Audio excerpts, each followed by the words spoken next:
what's and so if you're using a regular telephone, they can listen in. But if you're using WhatsApp, they can't hear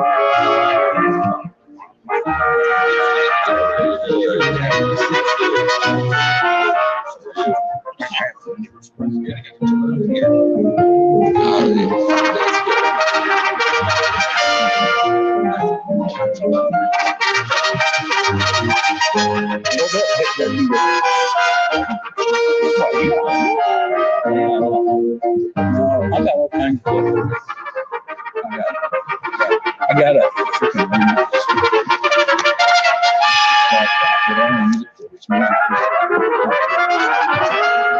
I got hacked through Comcast. And my Comcast account got all bounced around.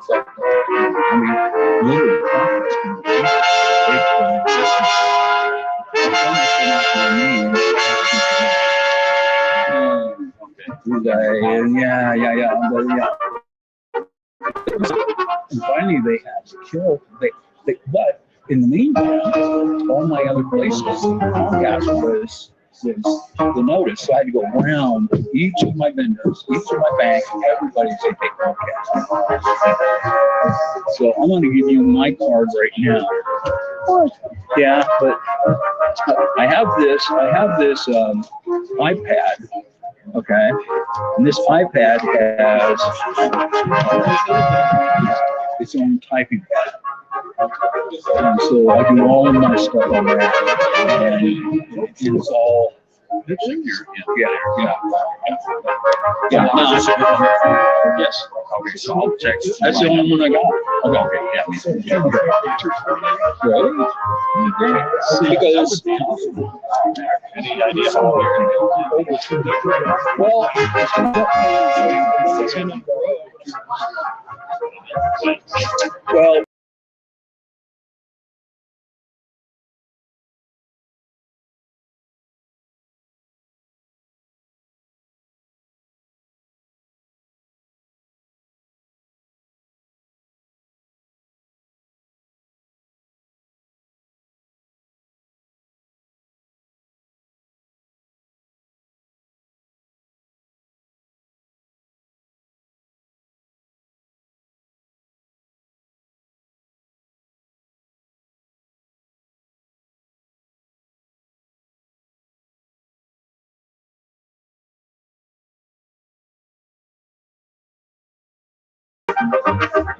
I guess. Yeah. That's exactly. Now, if you know any private American groups that need someone who knows how to booby trap and work demos, then let me know.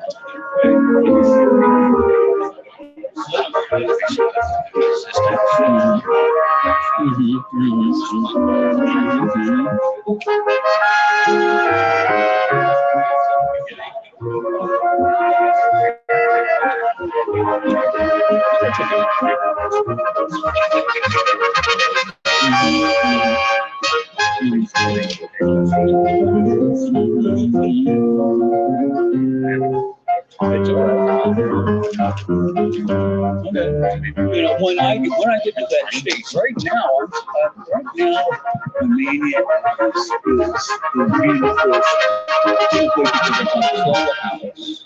I got to get money to next wife.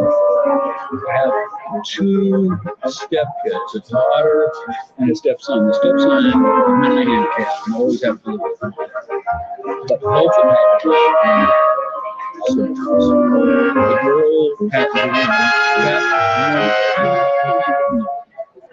David, you know, I make a thing with him, but that's just when he was he had two things. He had three. The first thing they said, well, we don't want to so he finally didn't come up with the He said, well, then, but his right side is pushing up the left side. So you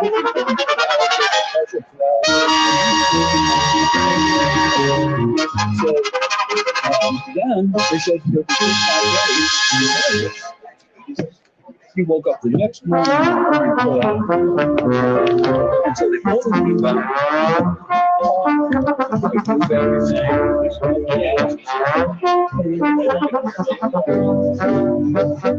the following Saturday,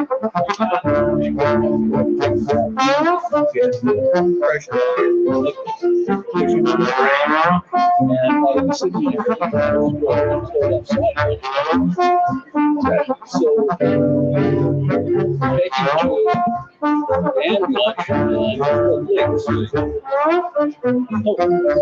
Everything works.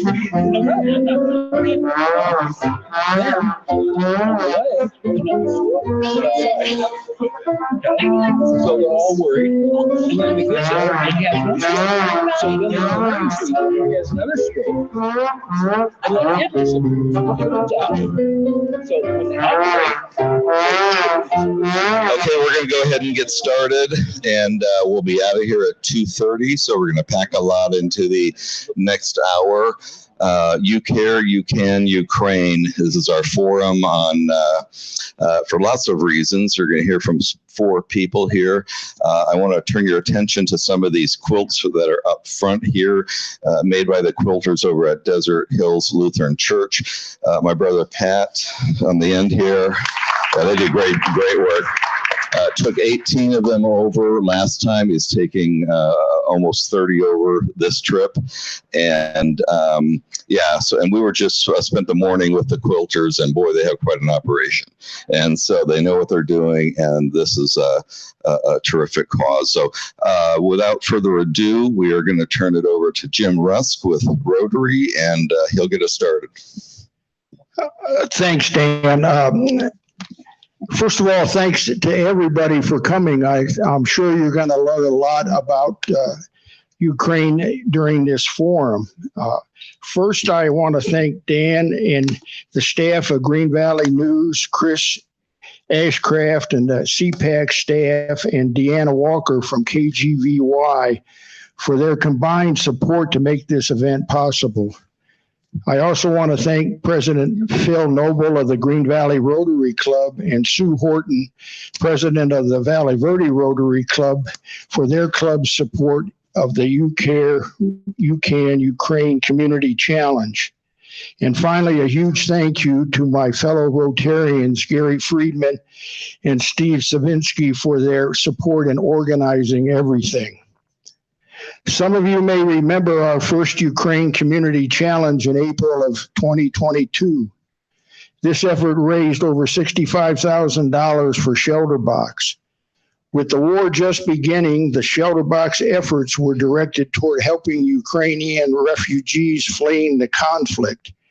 Shelter Box was chosen to receive these monies because over the years, Rotary International has built a firm relationship with that organization, and we are confident that 100% of the donated monies will be used as intended. Every day we read and hear updates on the conflict, on how the conflict is involving the one of attrition, with civilian population being targeted along with the country's essential infrastructure. With winter upon them, many are facing long, cold days without electricity.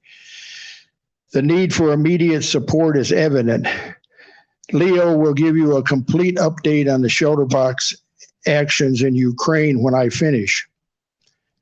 Today we begin our community challenge, You Care, You Can, Ukraine.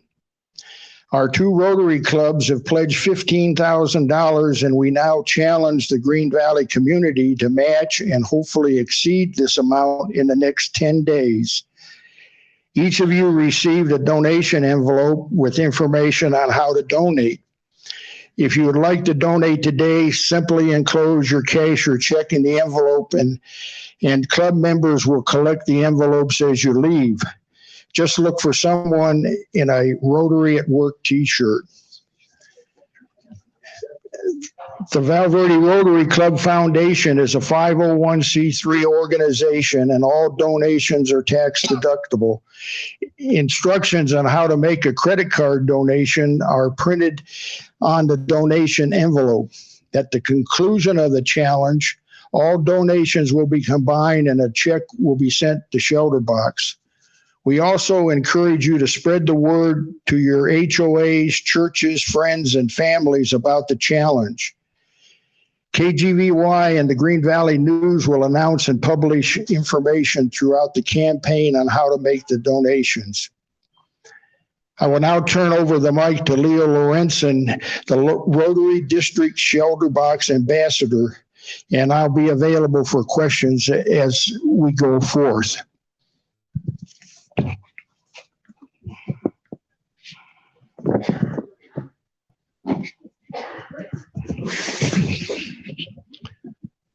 Darkness has come to Ukraine. Not only is it 10:30 at night and dark because of that, but the clouds of war have descended upon what is normally a very bright and cheerful country. With this effort of your two clubs down here, we're hoping to bring more light, more hope to that country. Okay, thanks. Thank you. I'm Leo Lawrence, and good afternoon. I'm as you said, one of the two district shelter box ambassadors. Our district governor-elect is also one, Don Johansson, but he is actually in Florida doing some DGE training, so he couldn't be here today, so I get to do it, and which I was very pleased to be offered the chance. I also want to thank you for the past giving. These three clubs actually down here did a wonderful job last April. I want to talk about what Shelter Box is doing to help in Ukraine, but before I do that, I'd like to just take a few minutes to kind of introduce you to Shelter Box for those of you that don't know much about it. Next slide. Oops. Yeah, next slide. Looking back, it all started with People of Action, which is one of Rotary's big things they like to say, and the power of Rotary. It started in 1999 when a club in England decided to, as their millennial project, they were going to put items in boxes for disasters in the country. And so they started, a year later, they've actually formed Shelter Box as a 501, well, their equivalent of 501c3 in England. In 2012, it actually became Rotary International's global project partner in disaster relief. Okay, next slide. And we're very pleased at Shelter Box and very honored to be named that. Next. Because of our work in war-torn countries, Shelter Box was nominated twice in 2018 and 19 for the Nobel Peace Prize. We didn't win. I mean, there were a lot of other very worthy contenders out there for that prestigious award, but we were very honored just to have been nominated. Okay, next. I'm used to having my little clicker, but there are watchdog organizations that actually rate, they monitor, evaluate, and rate charitable organizations like Shelter Box. And we were very honored to be named, given a platinum rating by GuideStar and a 4-star rating by Charity Navigator, which is their highest ratings. These are the two probably most prominent raters of charitable organizations. So it gives you a good idea. You know, as Jim said, you can be guaranteed that the proceeds actually go to what it's intended for. Okay, next. Yeah. Okay, this is our traditional Shelter Box. I've got a miniature version down here, but it's actually the normal one is bigger. The way it started out, it had a tent and all of the supplies that you see up there, including children's activity books, lights, water, filtration systems, blankets, mosquito nets. That was our traditional.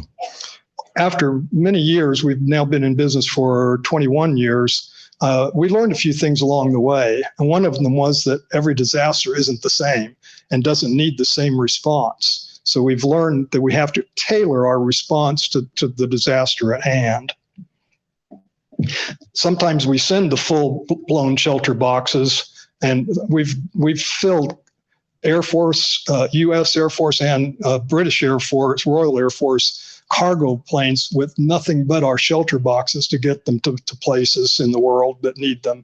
But now, these days, we're doing a lot more tailored response, as I said. Okay, next. I think you can just do about 3 more next. As I say, we tailor, and in 2014, we actually added a completely different approach, and that was to help the people in the disaster areas rebuild, to actually get their shelters back in shape. So we do the shelter kit that you see down there at the bottom right. But over the years, we've not only expanded our inventory, we've also improved it.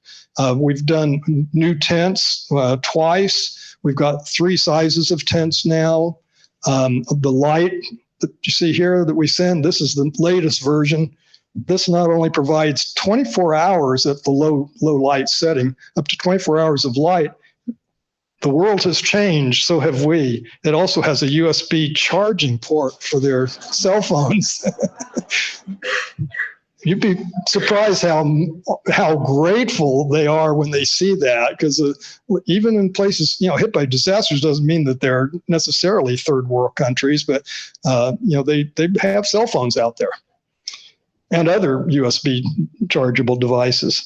We've changed our water purification, I think 3 times, to make it better each time, to try to give them better water. Okay, next. I don't want to take too long on this. I want to get to Ukraine. Overall, in the first 20 years, and this is not counting, let's see, I can add, I think, well, I only say more than 300, so it's still more than 300 disasters in over 100 countries. I think it may be, well, it's still over 100 countries. That's not an exact number, but I know we added 2 new ones just the last 5 days. Because there was an earthquake down in the Australia, New Zealand area, South Pacific. We're responding to that. Okay, next. Shelter box is primarily known for, well, the shelter box. It's about 110 to 130 pound box with the tent and everything else I showed you before in it. And it used to be that donations were in $1,000 denominations, at least from Rotary clubs. Now, they may have taken different amounts from other sources, but Rotary clubs always donated in $1,000 denominations. They bought a box or 2 or 3 or however many they wanted to.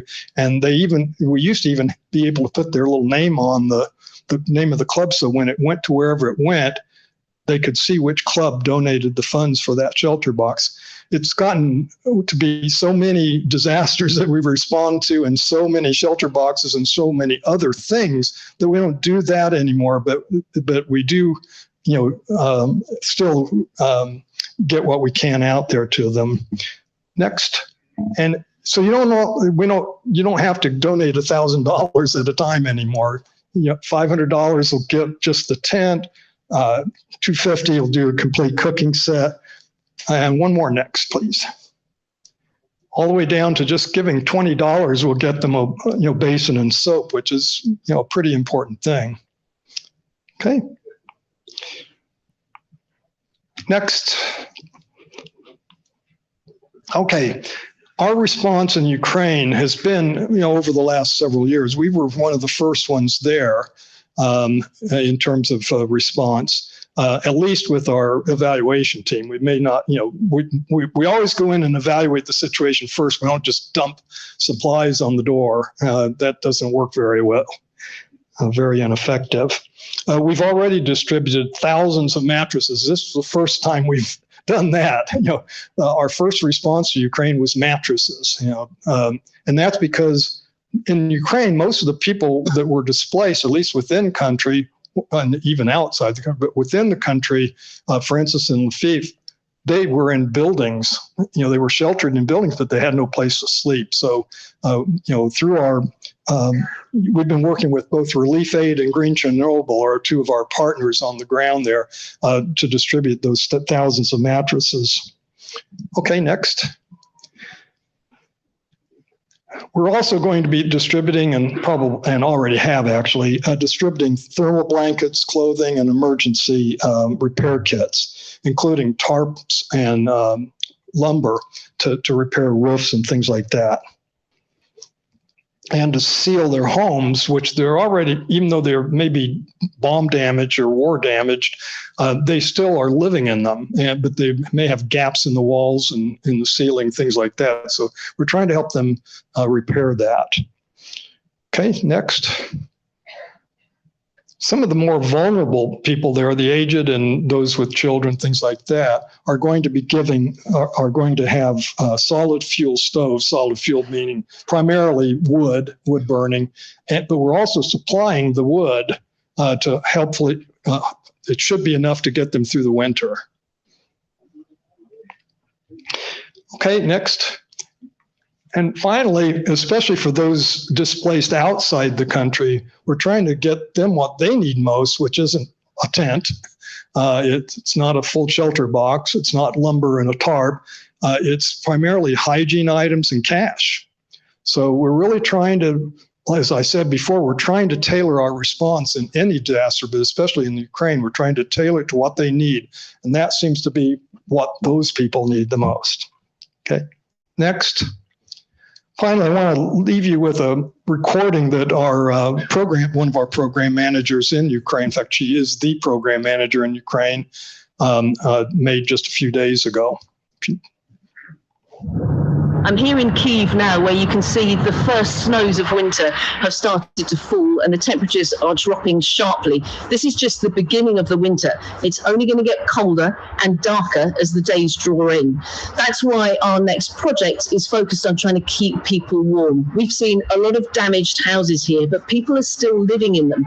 So imagine if you've got a hole in the roof or your windows are blown out, you're going to get very cold very quickly. So the aid that we're bringing in is doing three things. The first is the outside of the house. So we're providing some wooden struts and hard-wearing tarpaulins to fix the roof, some clear plastic sheeting and sealing foam to seal up those windows, keep all the cold air out and try and keep the warmth in. And we're also providing solid wood-burning stoves and a supply of firewood. Next thing is to keep the people warm. So we're bringing in high thermal blankets, also some winter clothing, and then the final element is solar lights, because we have rolling blackouts here. The power infrastructure has been badly damaged in recent attacks. So those solar lights, as the winter days draw in, are going to become increasingly important.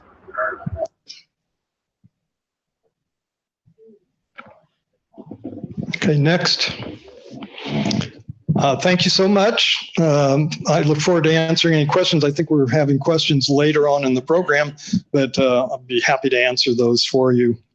Help us to bring light to the Ukraine. Thank you, Leo.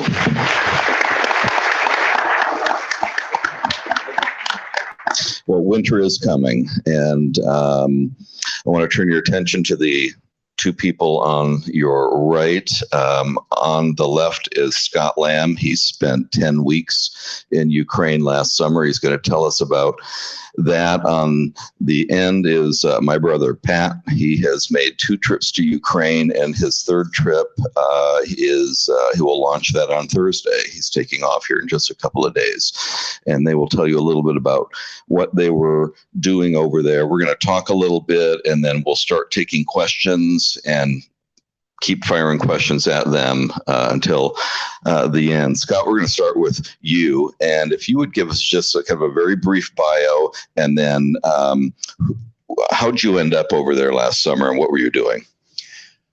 Thanks. Appreciate it, Dan. My name is Scott Lamb. I grew up in eastern Idaho and eastern Oregon. Went to a small college. Then I went into the Army because we had 17% unemployment. And I became an Army Ranger. I'm a plank holder in the 2nd Ranger Battalion.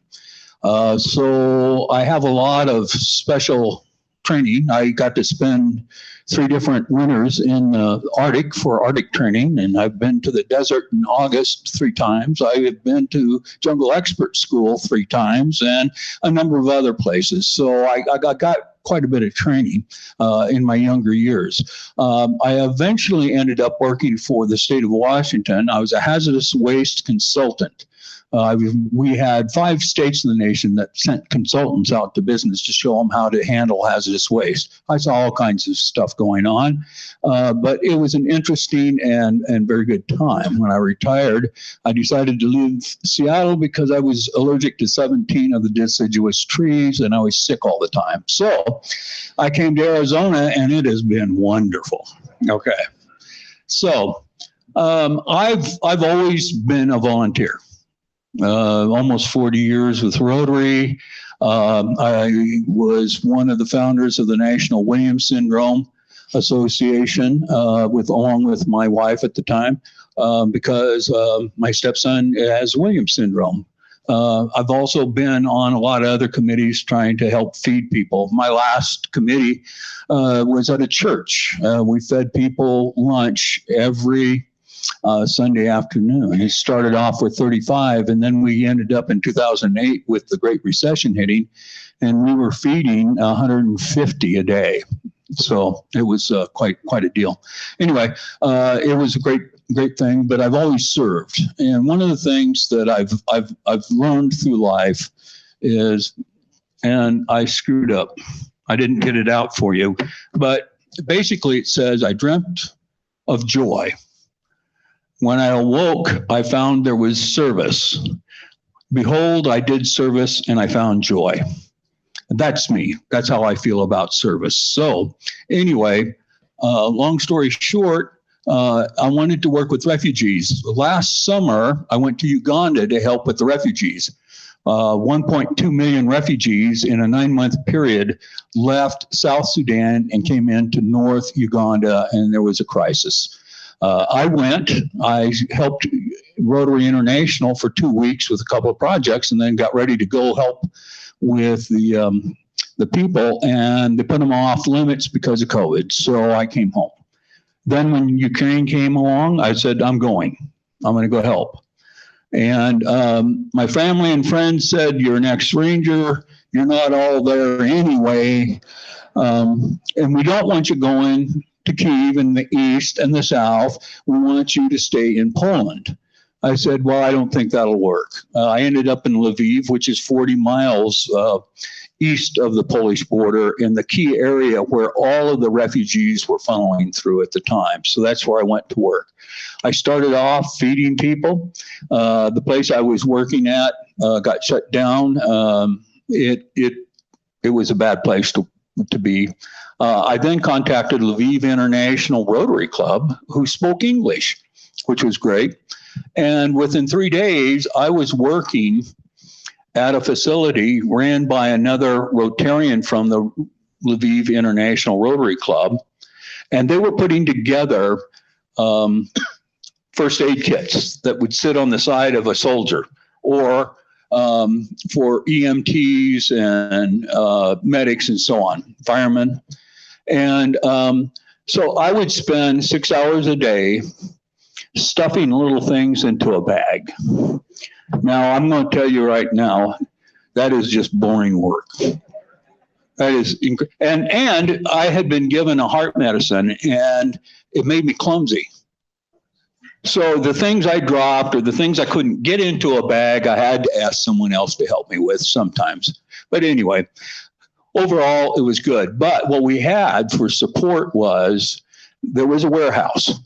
It was not big, but every week on Saturday, stuff was delivered to the warehouse from hospitals from Europe and the United States, and boxes would arrive. It'd fill it to the ceiling, and we'd start taking them apart, and we'd take out the things that we needed for the bags, so we didn't have to buy anything for the bags. And the rest of the stuff we started putting into other boxes so that we had like boxes, okay? And then we would, every 1 or 2 weeks, we would get calls from hospitals in the East saying, we can't get supplies. Can you send us anything? And we would take a list and we'd say, we have this, this, this, and this. and then we'd load up a truck or a van, cargo van or something, and we'd send that east. I did not go east because friends and family thought I wasn't all there. So they wouldn't let me go to the east, and they made me promise, and I didn't go east. They did not ask that question of me this time, so I'm going to the east. I want you to know that it doesn't matter if you're in the east or not at this point. When I was in Lviv, I was totally safe. It was bombed 3 times, but each time it was at the electrical facility or the army base, okay? And so every time the alarm went off, everyone just kept walking around in Lviv, whether it was at the pastry shop or whatever. So Lviv was very safe. It is not safe anymore. It is now on a rotating basis for its electricity in different parts of the city because too much of the electricity has been knocked out, and they've had deaths and so on. So they've been missiled or bombed. Missiles, bombs, and drones are all over the place. Artillery in the south and east, but there's still a war going on. Just yesterday, the Russians took a salt mine in one of the towns, and it has 200 miles of tunnels underneath that go off to other cities. So they are now getting ready to take advantage of things like that. I'm not there to go fight Russians. I'm there to go save people. My heart is in making sure that the people get what they need, whether it's food, whether it's cold, shelter, or whether it's anything else that we can do or help a refugee move somewhere. That's what I want to do. When my first time when I was there, we put out a lot of material to those hospitals. That's not happening anymore. Not like it had been. We would get people up from different places and they'd come buy the bags from us, okay? Each of those little bags had $120 worth of life-saving equipment in them, all right? So they were valuable. And they would buy the bags. Then we would take them into the warehouses. What else do you need? I had a fireman, and he was the medic for a fire team, 3 fire teams actually. And I asked him, do you have any burn cream?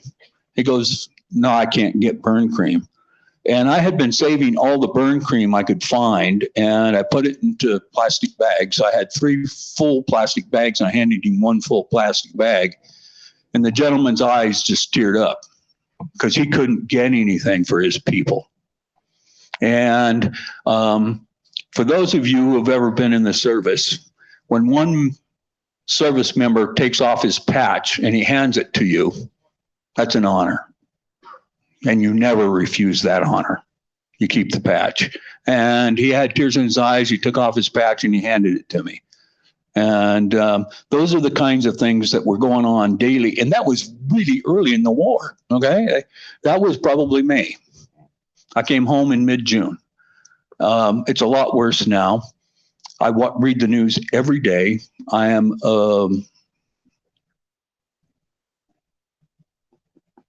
I'm appalled. War is crap. War is horrible. If you've never seen some of this stuff, you have no idea what really goes on and the scars that are left permanently with people. But I can tell you, I'm going there to help, and I'm looking forward to doing whatever I can. Is that enough? Yep, that's good. Thank you, Scott.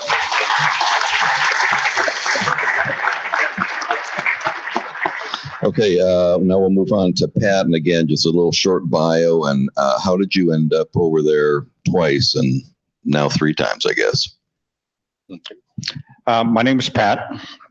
I was in the military, in the Army in 1983. I ended up working at Checkpoint Charlie in Berlin before the wall came down, and managed to make some Russian friends there, trading stuff. So that was a lot of fun.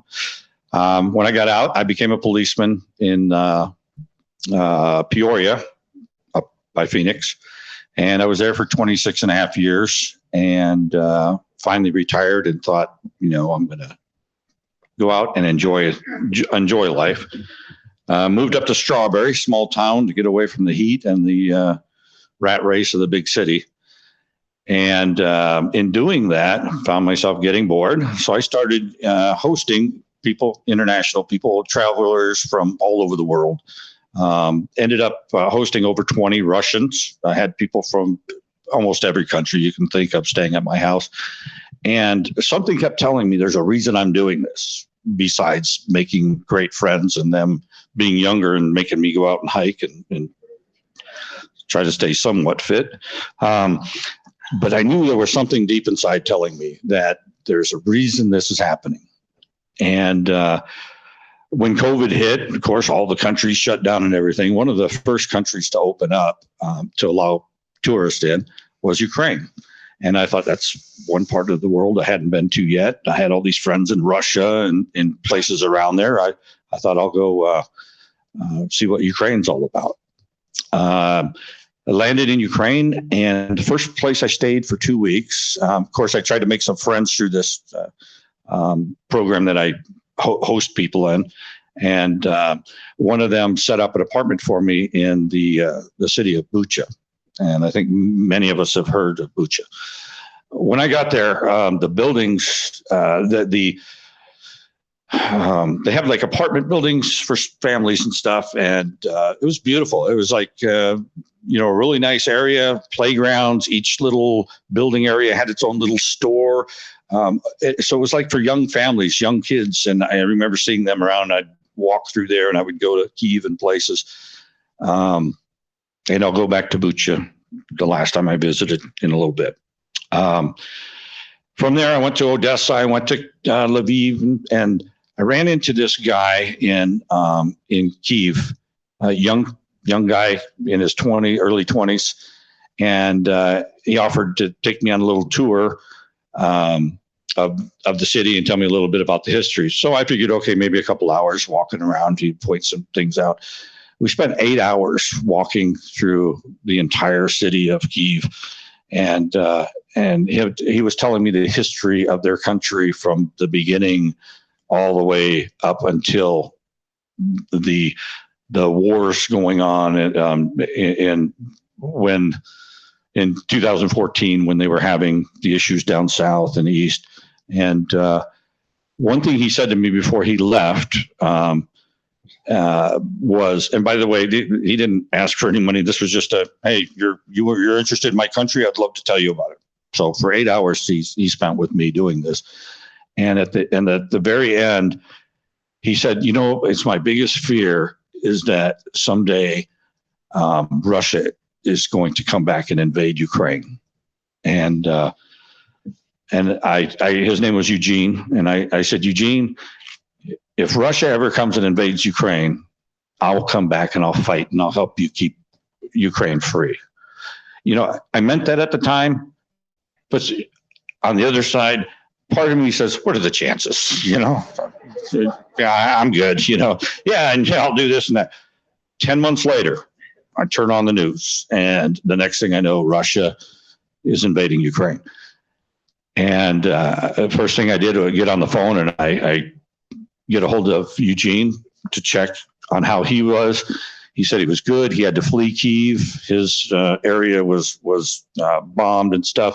He was doing some work on computer stuff for the war effort.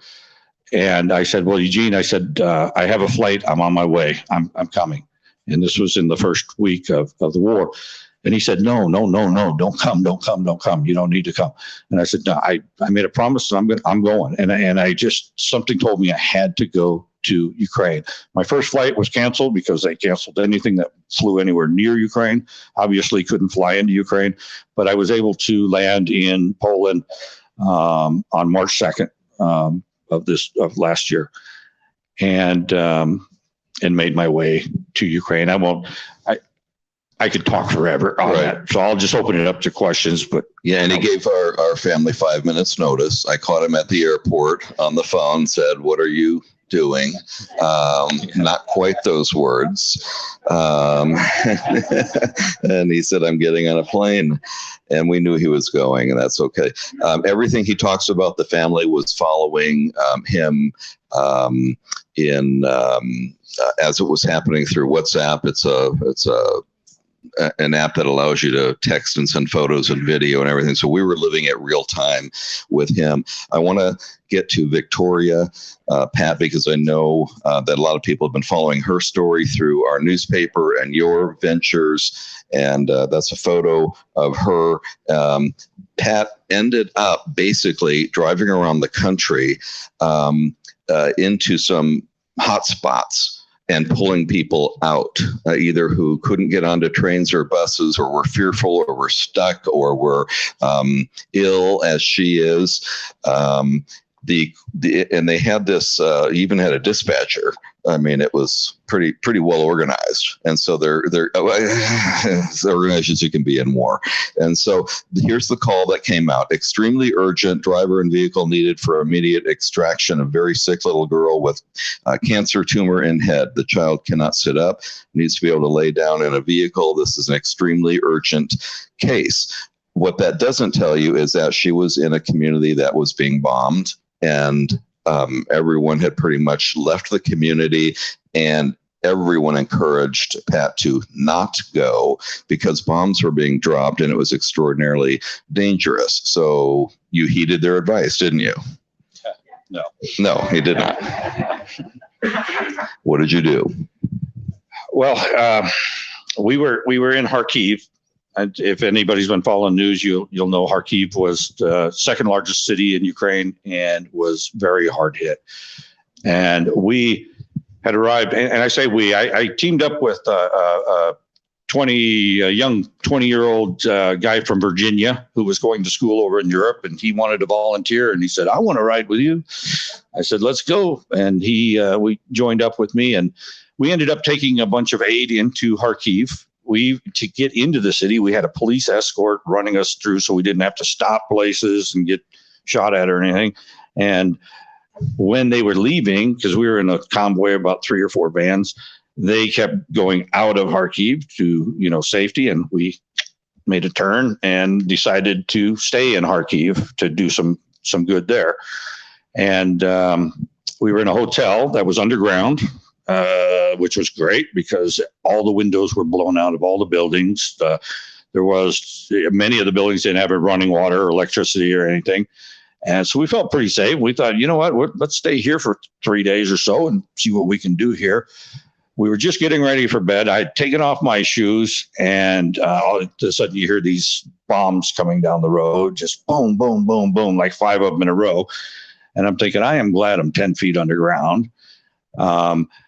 And then all of a sudden this text comes out, and it was the one that Dan had just read about this little girl. Well, they didn't send the picture that you just saw. That picture you saw of that beautiful young girl, I took that picture from on her refrigerator. Her mother had her picture on the refrigerator. The one they sent was what she looked like at this time.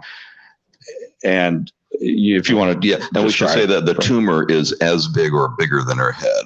Everything was deformed. She couldn't breathe. She had been getting care, of course, up to this point, but all the doctors were called to the front, and she was abandoned. So obviously, hearing that message, seeing her picture, there was no question in our mind. In fact, before I could get out of my room to ask Graham if he was willing to go, because he got the same text, he's there and says, when are we leaving? And I said, let's go. We threw our keys on the counter knowing we weren't going to come back, and ran up the stairs to the ground level, opened the door, and as soon as we did, boom, a huge bomb goes off and all the debris down the street, and our van is down that way. And we looked at each other with the thought of, should we turn around? And we were like, nope, we're going. And I said, run. So we ran to the van. The whole time, all the other volunteers that were on this group messaging were telling us, it's after curfew. You can get shot if you go out after curfew in the wrong situation. I mean, they don't just shoot you for being out. But you have to remember that they're in a war, anybody out after curfew who's not military is probably a Russian spy or some idiot volunteer who thinks that he's out to save the world. So every checkpoint we come to, there's an AK-47 pointed at your head. They don't believe anything you're saying until you can prove it. They don't speak your language, or you don't speak their language. And then poor Graham has a Russian passport stamp because he had visited there a couple of years before. So I ended up telling them, take him. He probably is a spy. I don't know. But they figured since I was messing around and maybe I was okay. But everybody kept sending us these messages. Do not go out there. You're going to get bombed. You're going to get shot for being after curfew. The other thing was, if this young girl dies in your van, between you taking her from where we were at all the way west to meet an ambulance, you're going to get charged with murder for her dying in your vehicle.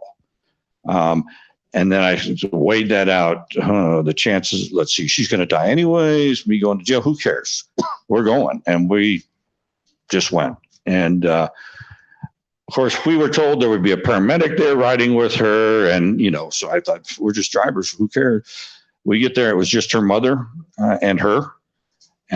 We were told that we need to have a good place for her to lay down, a bed. She can't sit up. She has to, lay down. She can't support her own head. Her mother has to clean out her mouth every hour, a number of things. And I'm thinking, I before we had left, I texted all these Ukrainians I knew in the city who had said, hey, you have any issues, you call me, I'll help you with whatever I can. The Ukrainian people are the most wonderful people in the world, the most deserving.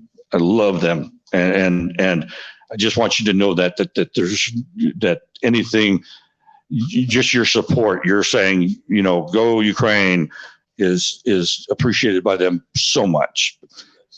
Yes, and very gutsy. So these people told me, if you need anything, let us know. We'll help you to help our people. And so I texted and said, I need pillows, I need blankets, I need whatever I can to make a bed in my van for this poor young lady.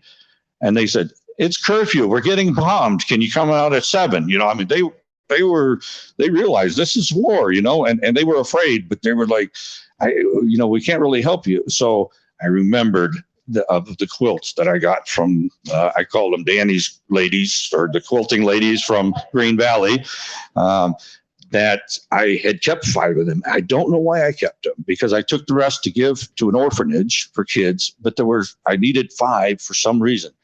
And with the quilts and my suitcases and stuff, I was able to create a bed in the van, pick her up. It took us a couple of hours to find her. And then I could only drive a few miles an hour, because every time I hit a bump or, there were craters in the road, it would just hurt her so bad.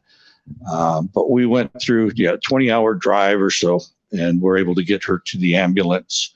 And then, of course, the next day, right after where we had met the ambulance, boom, that whole place gets blown up. So, our timing was good. But we'll give it a little update here on Victoria in a minute. I want to read a couple of the texts that he sent to the family. Again, real time. She can't breathe. She can't hold her head up. She can't eat. She's skinny as a rail. Sleeping means suffocating. We have a paramedic with us on the phone constantly. We were told originally one was riding with us, but that information was wrong. God told me to hold on to 5 of the quilts.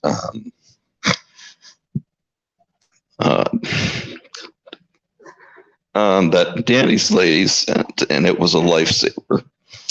They were perfect to make a laying down place for her and to keep her warm. Every time I hit a bump, she groans in pain, and it reminds me of how I have no right to ever complain again about my own comfort. The hardest part is looking at her mother's face, knowing that her pain of not being able to stop her daughter's pain is just as real and painful. And so they get her to people who get her to Berlin, and she has been in the hospital since. And really the point is, before they can do anything for her, she had to gain weight and strength. And she had been doing that. We got an updated photo, and then you just called a couple of weeks ago and got an update. And how's she doing? First of all, she wasn't supposed to survive the night. That was just I think more of a, for her mother, that, hey, we're going to do something, she survived the trip. She survived getting to Berlin. The doctors there were amazed. The first thing she was able to say when they put the tubes in and stuff was, I can breathe, because they were able to clean it out. And some people might say, why did they let her get to this position before they transported her to a hospital? It's a war. She was in a very bad area. As soon as the war started, what they tell you on the news isn't always the truth. I know some of you are probably amazed at that, but I am. Yeah, the media. Yeah. I mean, honestly, there were times where there were 1,000 soldiers being killed every day at minimum, and all the doctors, anybody with medical experience was being pushed to the front. Go, go, go, go. Those people were being killed. So somebody, and Dan probably said it best earlier this morning when he said, you have to pick and choose. Who can you save? Who can you not save? And Victoria was not one that could be saved. And so there was nobody to help treat her except her mother and Angel. So it was great. She's now, the tumor is starting to go down. She still doesn't look great. And if anybody really wants to see the picture, I do have it, and I'll be glad to show it to somebody, or to show it to you if you need to. But she is starting to gain weight, and they think there's a good possibility they're going to be able to do the surgery. If they can, there's a good chance that they could save her life and she could go on. But you could see such a beautiful young girl, and she looked nothing like that picture. A couple of things just for your own edification. As they mention all these cities around Ukraine. Ukraine is almost exactly twice the size of Arizona. Now that gives you kind of a sense of what it's all about. And the picture of these people, this is one of the early ones, is Pat spent the first couple of weeks basically just helping people on the roadside. Whether it's a woman who's trying to haul 60 pounds of groceries down the street, or a family that needs a ride to either another country or to the train station or whatever. And all of them were so grateful, because in that country, that's just pretty rare, is what you were saying. Yeah. Honestly, when I went over there, my intention was, I'm going to fight. I'm going to push Russia out of Ukraine and save Ukraine and blah, blah, blah. And then, my family's like, well, maybe you can do some other thing. I'm going to go fight. I imagine myself, running across the battlefield. And then my daughter says, yeah, with your CPAP machine, So, yeah. So, I'm ready to go in. I'm going into the border. I mean, literally at the border crossing. I got my backpack and stuff, and I run into these young guys, soldiers from all over the world that were volunteering. Because in the beginning, Zelensky says, anybody with any experience, anybody, please, we could use you. And that was the plea, and that's what we were going to do. There's a lot of things that I did helping other people help, and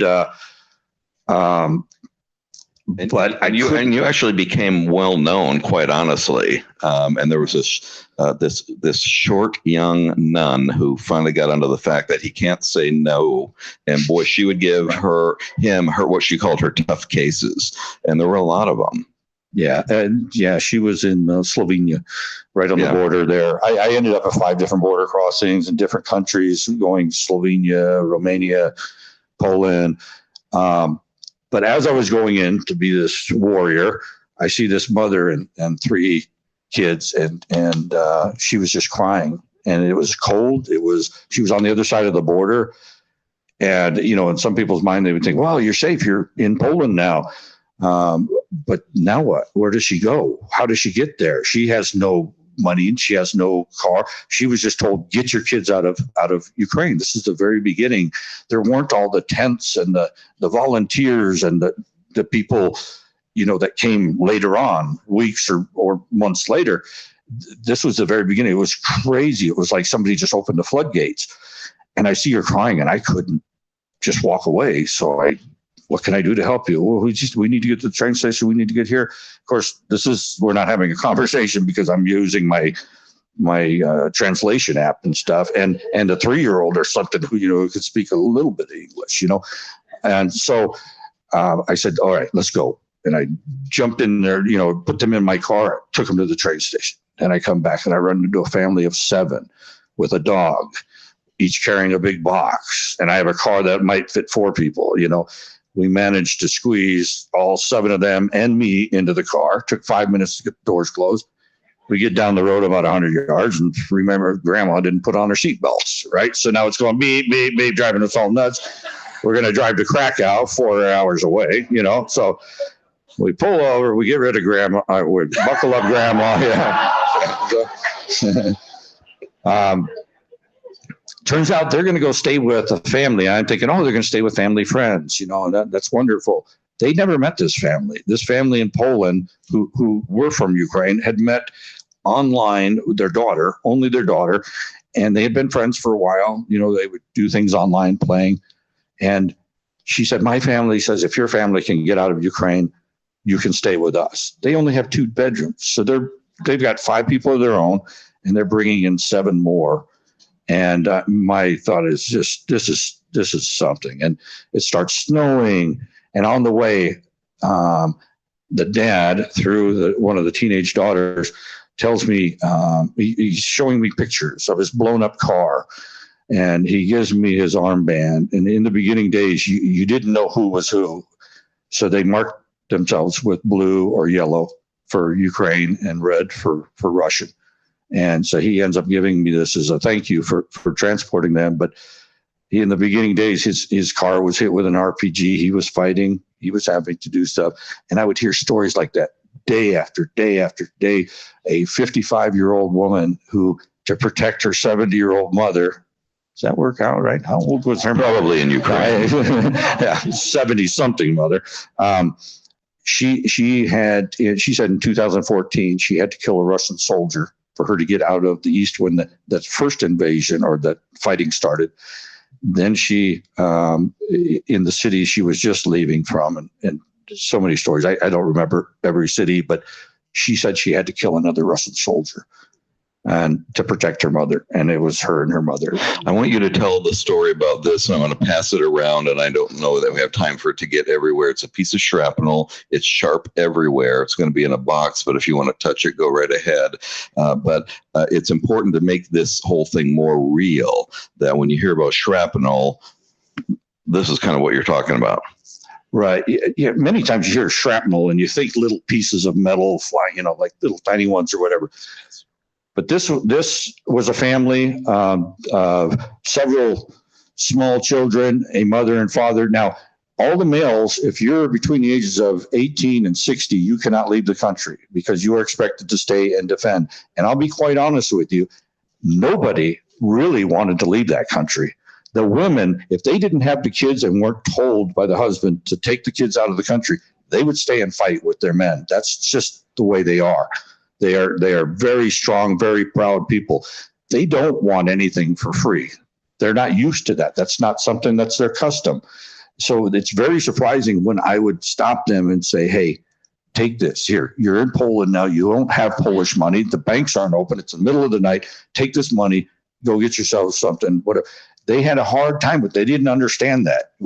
Okay, you're going to give me money, and that's it. Let me go, and I don't have to give you the shirt off my back. No, and I would say the community that I live in, my family, my friends, they gave me this money to help you people. And they had a hard time with that. And they would cry every time. They would cry. They didn't understand that they would get something and didn't do anything. So they would give me things like this. Well, in this case, where I handed the money to the daughter, because the parents are just so proud not to want to take stuff. And I said, here, give this. Well, when the daughter gives this to the parents and I'm starting to leave, the father ran up and handed me that piece of shrapnel. He had it in his pocket. I don't know how, if you feel how jagged it is. And he said, I want you to have this. This is part of the bomb that destroyed our home.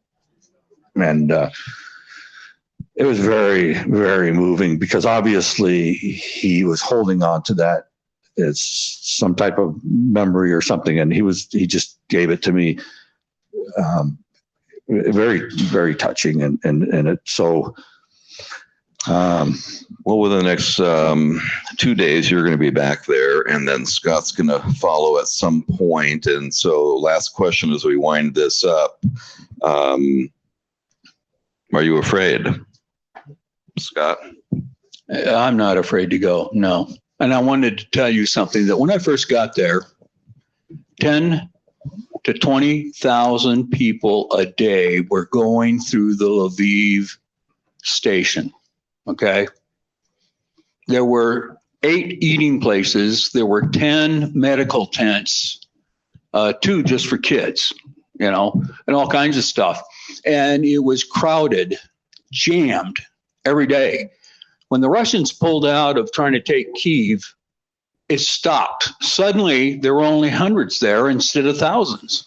It was incredible, but you should have, the mass, the humanity, you just can't believe it until you see it. I wanted to take a couple of pictures, and the guard came up and says, no pictures in this area. I said, okay, no pictures. So I have none, but I can tell you the mass of humanity that was moving was incredible, and it's still moving because of the way the war is being prosecuted. Everything changes by the hour over there, Pat. Again, legitimate question. Are you afraid? I'm only afraid that in the airport, I'm going to have issues with all the luggage I'm taking, honestly.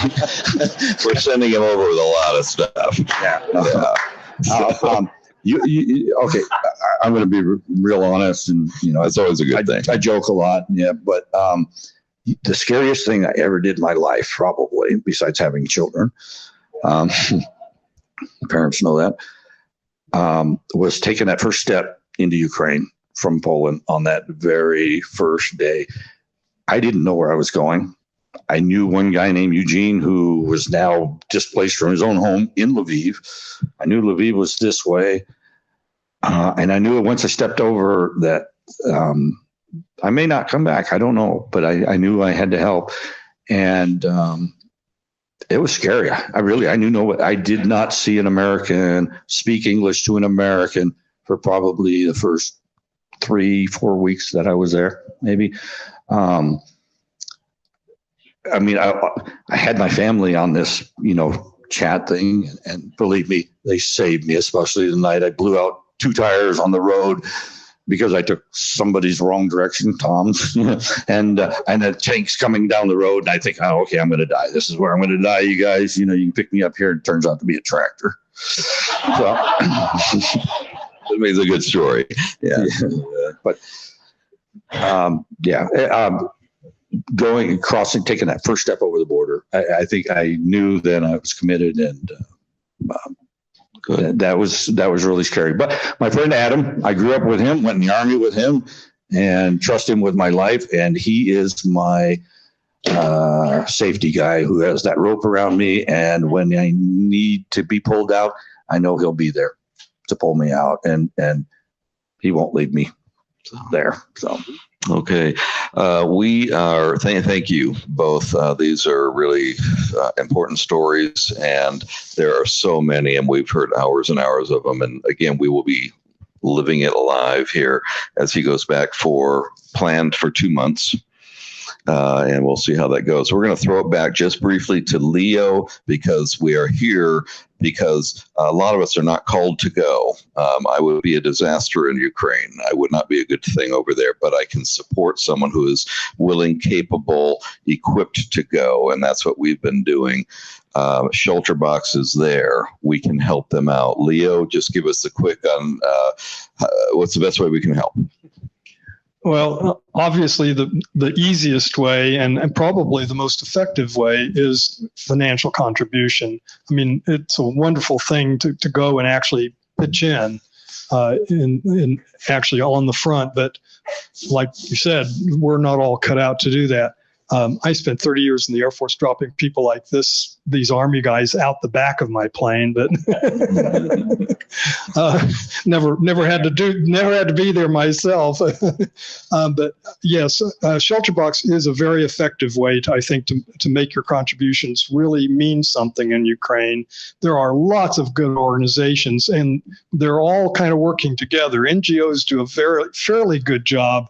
Not in Haiti, but in Ukraine, we're doing a very good job of coordinating. And, there are people that do food, we do shelter. And, that's kind of the food has been kind of well taken care of, it seems like to me. But shelter is always a problem, especially with the amount of displaced people. And, you're talking about Poland. Moldova, I think, is a really big story that doesn't get told much. Moldova took in 16% of their population in Ukrainian refugees. 16%, their population increased by 16% in the first couple of weeks of the war. So the countries around Ukraine are pitching in. We help them too. So your financial contributions to Shelter Box will not only help in Ukraine, but also the Ukrainians that are not in Ukraine right now, and hopefully help get them back where they belong. Yeah, we should point out Moldova is a very poor country, and yet they brought in all these people, and so a lot of them are in that situation. And but here, a year later, nearly Green Valley has not forgotten Ukraine. We've had rallies, we've had kids involved, we've certainly been supporting Shelter Box. I know these 4 people are going to hang around if you want to come up and talk to them. And we really appreciate this turnout. I said if there's 10 people, it's worth it. If there's 200, it's worth it. Just get the word out any way we can. From the bottom of my heart, thank you, Green Valley. Appreciate it.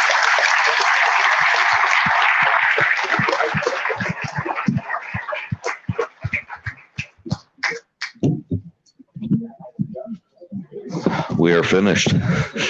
Thanks.